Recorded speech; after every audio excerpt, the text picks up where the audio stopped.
Force जो है वो उसी पोजीशन में रखना चाहती है, तो रिस्टोरिंग फोर्स और जो सेंट्रीफ्यूगल फोर्स है वो एक दूसरे को क्या करते हैं, वो बैलेंस करते हैं। वहां से हमने जो था वो एक्सप्रेशन निकाला था, आर का एक्सप्रेशन निकाला था, बॉन्ड लेंथ किसको इक्वल होगी, that is equal to k r not minus divided by k minus mu omega square. और मैंने यहाँ से आपको बताया था जैसे जैसे एंगुलर वेलोसिटी इंक्रीज होगी आपकी डिनोमिनेटर की टर्म छोटी होती जाएगी, and this denominator is inversely proportional to your r. अगर आपका डिनोमिनेटर डिक्रीज हो रहा है तो आपकी आर की वैल्यू क्या करेगी, इंक्रीज करेगी, and this simply shows that when your angular velocity increases, that angular velocity increases when your molecule move to the higher energy levels, and then your molecule move faster and faster and their angular velocity increases, and when their angular velocity increases its bond length goes on increasing। ठीक है, इस equation से भी हमको ये जो यही signify करता है। फिर हमने देखा था कि total energy of the molecule is equals to kinetic energy plus potential energy. Your kinetic energy is equals to 1/2 I omega square plus potential energy is equals to 1/2 k r minus r not का whole square. Generally potential energy का जो expression होता है वो होता है 1/2 k x square, where x is your displacement, and your displacement किसके equal है, हमने स्टार्टिंग में एज्यूम किया था r not and r not distance of the molecule from the centre of mass when there is no rotation, और r जो हमने denote किया था कि when there is a rotation in the molecule then your distance of the molecule from the center of mass। तो आपकी जो displacement होगी वो r माइनस आर नॉट हो जाएगी, तो आपका पोटेंशियल एनर्जी का एक्सप्रेशन बन जाएगा 1/2 k r minus r not square. अब इस एक्सप्रेशन को हम जो है वो आगे करेंगे। अब हमको पता है राइट हैंड साइड पे जो मैंने राइट सर्कल में लिखा हुआ है, हमको पता है m omega square r is equals to k r minus r not. जो हमने ये एक्सप्रेशन कहाँ से आया, जहाँ से सेंट्रीफ्यूगल फोर्स और आपकी रिस्टोरिंग फोर्स एक दूसरे को जो थे वो इक्वेट कर रहे थे, तो वहां से r माइनस आर नॉट का जो है वो आप निकाल सकते हैं किसके इक्वल आ जाता है, और r माइनस आर नॉट की वैल्यू जो है वो आप इक्वेशन में पुट करेंगे तो आपके पास ये एक्सप्रेशन बन जाएगा जो मैंने ब्लू में लिखा हुआ है, that is E is equals to 1/2 I omega square plus 1/2 Q mu square omega की power 4 R square upon K square. अब एक 1K से 1K cancel, this is a simple mathematics. आप जो इसको आगे जो है वो खुद अगर आप करेंगे तो आपको ज्यादा अच्छे से समझ आएगा। और इस इक्वेशन को जो है पोटेंशियल एनर्जी वाला जो एक्सप्रेशन है इसको हम आर स्क्वायर से मल्टीप्लाई भी करेंगे और आर स्क्वायर से डिवाइड भी करेंगे, तो हमारे पास इस तरह से जो है वो एक्सप्रेशन बन जाएगा E is equal to 1/2 I omega square plus 1/2 I omega square का whole square upon k r square. We know that your L is equal to I omega, ठीक है ना, ये सारा आपको पता है। एंड आपका जो है एनर्जी का एक्सप्रेशन जो है वो इस तरह से बन जाएगा, that is your E is equals to L square upon 2I plus L raise to power 4। ये सिंपल मैथमेटिक्स है, किसी को समझ नहीं आ रहा है मैं आपको ये PDF शेयर कर दूंगी, आप खुद से जब इसको पढ़ेंगे आपको ये ऑटोमेटिकली सारा समझ आ जाएगा। ठीक है, ये सिंपल मैथमेटिक्स जो आप करते हैं इक्वेशन सॉल्व करने के लिए वही किया हुआ है, सब कुछ लिखा हुआ है। मैं आपको समझा देती हूँ, जिसको नहीं समझ में आ रहा है वो इस मैं PDF शेयर कर दूंगी और 1-2 वीडियोस जो है वो एंड में शेयर कर दूंगी, आपको ये समझ आ जाएगा। Okay fine. तो L क्या है आपको पता है, L आपका क्वांटम नंबर है। L अगर आपको quantum number and you know your quantum number जो है वो क्या होगी, क्वांटाइज्ड वैल्यू होगी, और उसकी क्वांटाइज्ड वैल्यू किसकी इक्वल होती है, √J+1 H बार। H कट या H बार बोलते हैं इसको, H कट आपको पता है किसको इक्वल होता है, H/2 पाई के इक्वल होता है। और इसमें हम क्या करेंगे, L की वैल्यू ऊपर वाले एक्सप्रेशन में पुट करेंगे तो हमारे पास जो मैंने रेड बॉक्स में लिखा हुआ है इस तरह का एक एक्सप्रेशन आएगा, that is epsilon J is equal to किसके इक्वल हो जाएगा, एनर्जी डिवाइडेड बाय HC। तो हम इसको जो है इसमें पुट करेंगे तो हमारे पास इस तरह की इक्वेशन जो बन जाएगी। इस इक्वेशन को मैंने स्टार जो है दे दिया। अब देखो जो रेड इक्वेशन मैंने लिखी हुई है, ये एक्सप्रेशन जो हम डिराइव कर रहे थे ये वो है, उसके नीचे ही मैंने एक ब्लैक में एक्सप्रेशन लिखा है जो हमने स्टार्टिंग में पढ़ा था कि नॉन रिजिड रोटर के लिए जो एनर्जी का एक्सप्रेशन होता है वो ये होता है BJ+1 माइनस DJ+1 का होल स्क्वायर। अब हम रेड वाली बॉक्स की इक्वेशन जो हमने डिराइव की है और ये जो हमने स्टार्टिंग में पढ़ा था, तो इन दोनों को अगर हम कंपेयर करें तो यहाँ पे मैंने सर्कल किया है प्लस और माइनस को। इसका क्या मतलब है कि आपका जो साइन है वो मिसमैच मैच कर रहा है, जबकि जो हमने एनर्जी का एक्सप्रेशन स्टार्टिंग में देखा कि वहां पे होता है माइनस डी, लेकिन जो हम एनर्जी का एक्सप्रेशन डिराइव कर रहे थे वहां पे आ रहा है प्लस। अब ये साइन मिसमैच क्यों है? अगर हम इस इक्वेशन को देखें, स्टार जो रेड बॉक्स में इक्वेशन है उसमें जो आर आ रहा है सेकेंड टर्म जो है उसमें एच क्यू अपॉन 32 पाई 4 I² K R² C, उसमें जो आपका आर आ रहा है, ये जो आर था ये हमने अभी भी आपको बोला कि आर क्या है, आपकी एक्सटेंडेड बॉन्ड लेंथ। लेकिन जब हमने रिजिड रोटर पढ़ा था तो रिजिड रोटर में हमने क्या पढ़ा था कि जो बॉन्ड लेंथ चेंज नहीं होती, बॉन्ड लेंथ चेंज नहीं होती है। एंड जो हमने स्टार्टिंग में एज्यूम किया कि जब कोई रोटेशन नहीं है तो उसकी बॉन्ड लेंथ क्या है, आपकी आर नॉट है, लेकिन यहाँ पे हम एक्सटेंडेड बॉन्ड लेंथ ले रहे हैं। तो अगर आपके एक्सप्रेशन में आर नॉट होगा तभी वो आपकी वैल्यू क्या बनेगी, बी बनेगी। बी की वैल्यू क्या है आपकी h/8 pi IC and I is equal to mu r square. और वो जो आर आता है बी की एक्सप्रेशन जो हम लेते हैं उसमें जो आर आता है वो आर नॉट होता है, क्योंकि हमने रिजिड रोटर में उसको कंसीडर करते हैं, वो चेंज नहीं हो रहा है। अब फर्स्ट इक्वेशन में बी बन गया है, इसका मतलब वो क्या है आपका रिजिड रोटर वाला एक्सप्रेशन से ही आ रहा है BJJ+1, और उसमें जो आर है वो आर नॉट है, लेकिन सेकंड एक्सप्रेशन में आपका आर स्क्वायर आ रहा है, जबकि हमने कंसीडर किया था जब हम रिजिड रोटर तो आर आता है। अब फर्स्ट इक्वेशन में भी आर नॉट आ रहा है, तो इसका मतलब आर नॉट एंड आर जो है वो somehow they are related to each other, है ना। इसका मतलब वो कुछ तरीके से कुछ इक्वेशन से वो रिलेट होंगे, तो इसीलिए इस आर की वजह से यहाँ पे एक्सप्रेशन, यहाँ पे जो प्लस है यहाँ प्लस नहीं आएगा, वो क्या हो जाएगा आपका माइनस हो जाएगा। ठीक है, तो इसीलिए और हम क्या देखते हैं, जैसे एनर्जी के एक्सप्रेशन को हम देखें that is equals to h/8 pi IJ × J+1 plus h/4/32 pi. अब हम देखें फर्स्ट टर्म को देखें तो उसमें क्या energy is inversely proportional to I and I is equals to mu r square. इसका मतलब energy is directly proportional to R की पावर -2। सेकेंड टर्म में हम देखें तो वहां पे क्या आ रहा है, इस तरह से आ रहा है, इसका वहां पे एनर्जी का एक्सप्रेशन है that is directly proportional to R⁻⁻⁶। अब इसका क्या मतलब है कि ये जो हमको सेंट्रीफ्यूगल डिस्टॉर्शन की वजह से जो टर्म है वो सेकंड टर्म है, second term represents your centrifugal distortion. अब देखो उसमें जो एनर्जी है that is directly proportional to R⁻⁻⁶। R⁻⁻⁶ आपका रिप्रेजेंट कर रहा है, इसका मतलब क्या है कि बहुत कम वैल्यू R⁻⁻⁶ हो गया आपकी 6 डिजिट में, बहुत कम वैल्यू, यही मतलब हुआ ना।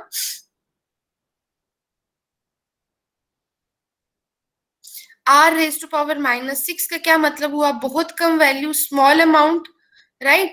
तो है ना, from experimental results it has been prove that centrifugal distortion changes the bond length by a very small amount. इससे हमें क्या पता चलता है कि जो सेंट्रीफ्यूगल डिस्टॉर्शन की वजह से बॉन्ड लेंथ जो चेंज हो रही है वो बड़ा कम स्मॉल अमाउंट से चेंज हो रही है, लेकिन वो अमाउंट इंक्रीज होता है with increase in J value. When we move to the higher J values तब ये जो बॉन्ड लेंथ है तब इसकी वैल्यू थोड़ी ज्यादा होगी, लेकिन अगर हम जर्नली हम देखें तो इसका मतलब ये है कि सेंट्रीफ्यूगल डिस्टॉर्शन की वजह से जो आपकी बॉन्ड लेंथ है वो जो है बड़े कम अमाउंट से जो है वो चेंज हो रही है।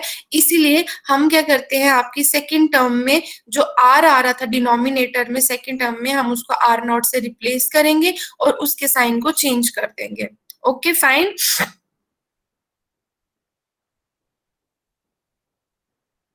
Yes ma'am.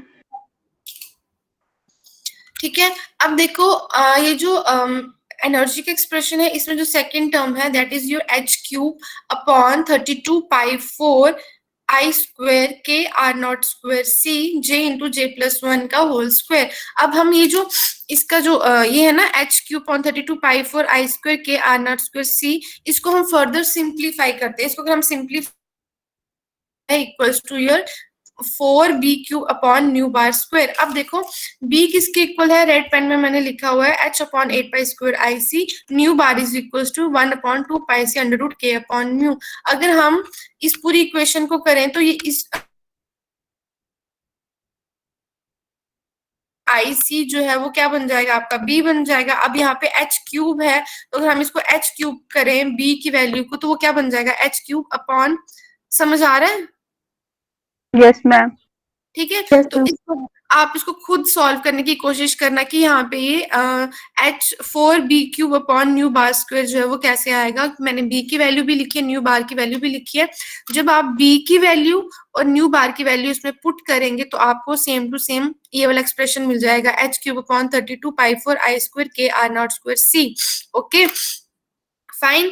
तो जब हम कंपेयर करते हैं आपका सेंट्रीफ्यूगल डिस्टॉर्शन टर्म जो है वो किसको इक्वल आ जाती है, 4b³ upon nu bar square इसका, और आपकी जो d की वैल्यू होगी सेंट्रीफ्यूगल डिस्टॉर्शन कांस्टेंट की वो वैल्यू जो होगी वो हमेशा पॉजिटिव ही होगी। और जब भी कभी आपको न्यूमेरिकल आएगा मोस्टली आपको सेंट्रीफ्यूगल डिस्टॉर्शन कांस्टेंट पे ही पूछते हैं, और जनरली ये जो फॉर्मूला है आपका that is your centrifugal distortion constant d is equals to 4b³ upon nu bar square. Maximum आपका जो क्वेश्चन है इसी पे आता है, सेंट्रीफ्यूगल डिस्टॉर्शन कांस्टेंट पे, और आपको पता होना चाहिए उसकी वैल्यू क्या होती है, 4b³ upon nu bar square. ये आपने अपने माइंड में रखना है, कभी आपको न्यूमेरिकल आएगा तो आपने ये फॉर्मूला जो है वो यूज करना है।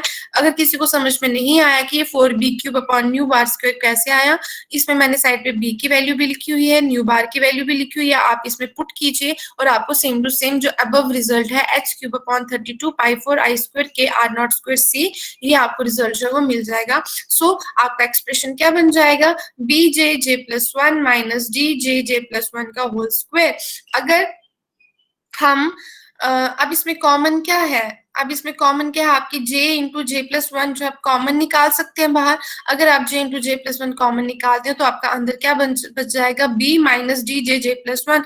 तो ये जो b माइनस dj+1 है कंसीडर कर लेते हैं, ये आपकी क्या है, b effective value for non rigid rotor. अब b इफेक्टिव वैल्यू जो है वो डायरेक्टली आपको जो है वो बता रही है कि b जो है रिजिड रोटर वाला जो b है उसमें से कुछ टर्म जो है वो माइनस हो रही है, उस टर्म से जब कुछ b से कुछ टर्म माइनस हो रही है, दिस सिंपली रिप्रेजेंट जो आपकी b इफेक्टिव की वैल्यू है वो क्या है, आपकी b से कम है। फाइन। Yes ma'am. आज मुझे कोई रिस्पांस नहीं आ रहा है, ठीक है। तो अगर हम कंपेयर करें रिजिड रोटर की वैल्यू है EJ is equal to BJJ+1 और B इफेक्टिव आपका आ गया B माइनस DJJ+1। सो हमको पता है जो D की वैल्यू है वो बड़ी स्मॉल होती है B से, तो इस बड़ा कम वैल्यू होती है, तो इसीलिए जो रिजिड रोटर का और नॉन रिजिड रोटर का जो डिफरेंस हमको ज्यादा देखने में मिलता है एनर्जी की टर्म्स में, वो हमको हायर J वैल्यूज पे दिखता है। ओके तो जितना J इंक्रीज होता जाएगा वैसे वैसे आपकी B इफेक्टिव की वैल्यू भी क्या होती जाएगी, आपकी डिक्रीज होती जाएगी। ये सारी चीजें मैंने आपको कल एक्सप्लेन की थी, आप प्लीज एक बार पढ़िएगा। किसी को अगर समझ में नहीं आ रहा है तो एक बार पढ़िएगा, आपको ये समझ आ जाएगा। ये सिंपल मैथमेटिक्स है, मैंने इस पे सब लिखा हुआ है, आप इसको अच्छे से पढ़ना, आपको सबको समझ आ जाएगा। ठीक है, तो D की वैल्यू जो है वो बड़ी कम होती है at the lower energy levels, but at higher energy levels आपकी D की वैल्यू जो है वो बढ़ती है। सो आपका J की B इफेक्टिव की वैल्यू भी क्या होगी, आपकी डिक्रीज होगी। सो जो आपको रिजिड और नॉन रिजिड रोटर के बीच का जो डिफरेंस जनरली देखने को मिलता है, जो हम ऑब्जर्व कर सकते हैं वेरी फाइनली, जो फाइन जो डिफरेंस है वो हमको मिलता है हायर J वैल्यूज पे। और इसका सिलेक्शन रूल क्या है, आपका सिलेक्शन रूल आपका delta J is equal to +-1। तो difference between two energy level जो है, अगर आप EJ+1 से माइनस EJ कर रहे हैं, आप इसको फॉर्मूले को अगर पुट करके भी देख लीजिएगा एनर्जी की वैल्यू, तो आपके एंड में जो आपका एक्सप्रेशन आता है that is equal to your 2BJ+1, और जो आपकी फर्स्ट टर्म है that is similar to your rigid rotor, उसमें से माइनस टर्म हो रही है -4DJ+1 का whole cube.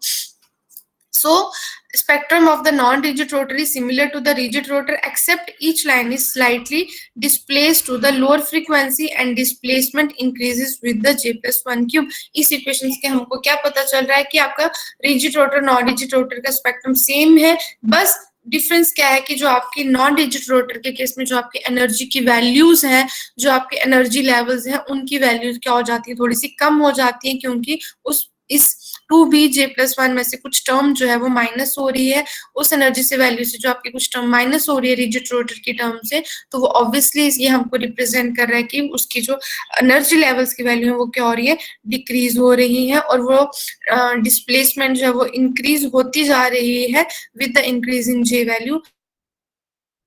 as J increases. So जो आपका centrifugal distortion constant है उससे आप क्या क्या निकाल सकते हैं, determine the values of J की वैल्यू आप निकाल सकते हैं, आप वाइब्रेशनल फ्रीक्वेंसी भी जो है इस मॉलिक्यूल की जो है वो आप निकाल सकते हैं, ठीक है।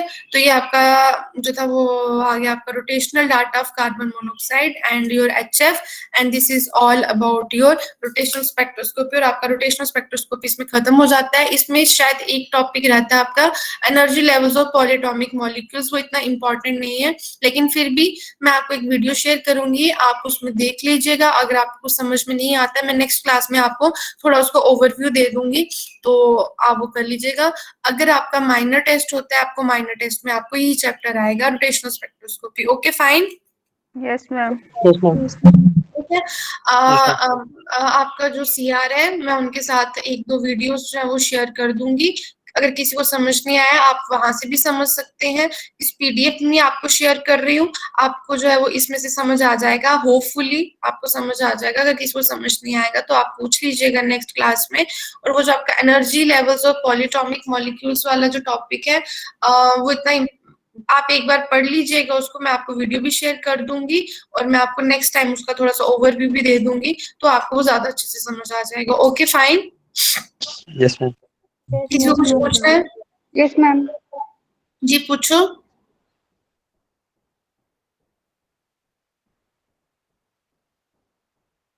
किसी को कुछ पूछना है? और मैंने आपको बोला था कुछ न्यूमेरिकल्स, बेनविल की बुक में न्यूमेरिकल्स दिए हुए हैं, आप उनको सॉल्व करिए। तो उसके बाद अगर न्यूमेरिकल्स कुछ जो है वो मैं आपको दे दूंगी नेक्स्ट वीक तक, नेक्स्ट क्लास में भी, या नेक्स्ट क्लास में नहीं, मुझे बीच में टाइम मिलेगा, मैं आपके CR को वो फॉरवर्ड कर दूंगी, आपका CR आपको फॉरवर्ड कर देंगे। Okay Okay, ma'am. ओके, मैं अटेंडेंस ले लेती हूँ पहले आपकी। ओके ठीक है। आकांक्षा रैना, अलीशा गुप्ता, अमितोज, एनी जम्वाल, आशिया मलिक, अश्वासिनी डोगरा, भारती शर्मा, गुरदीप कौर, गुरवंदना संग्राल, हरजीत कौर, हिमांशु शर्मा, हिमांशु गुप्ता, ईरम सभा, महक कौर, पुंजस, लाफी चौधरी, मनीषा शर्मा, महक शर्मा, मुसरत शमीम, नाजिया तबस्सुम, नेहा शर्मा, परमवीर सिंह, परसनजीत कौर, प्रियंका चौधरी, सकुल खारका, एंड देन समीक्षा चौधरी, स्मृति शर्मा, संजीव डोगरा, शालू शर्मा, शानू शर्मा, शर्मा अदिति, शुभम शर्मा, सिमरन गुप्ता, सिमरन कौर सूदन, सिमरन शर्मा, समृद्धि खजूरिया, समीक्षा